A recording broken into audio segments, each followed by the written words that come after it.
निर्मला सीतारमण द्वारा 18% GST popcorn पर लगाने के बाद ये इशू इतना ज़्यादा वायरल हो गया। उसके बाद आम आदमी पार्टी के एमएलए राघव चड्ढा ने संसद में एक बहुत बढ़िया स्पीच दी है। आप उस स्पीच को एक बार जरूर सुने। सरकार का एक सूत्री मिशन है टैक्स, सरकार का कमीशन है टैक्स।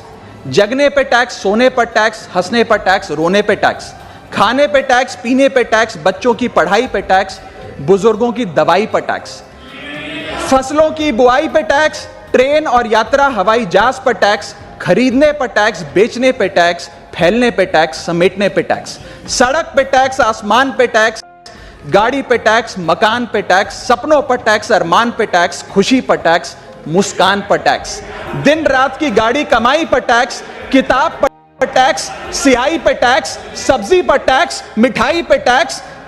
सरकार जनता से वसूल रही है बीजेपी से दिल लगाई पर टैक्स। बहुत बहुत शुक्रिया। इस स्पीच सुनने के बाद आप राघव चड्ढा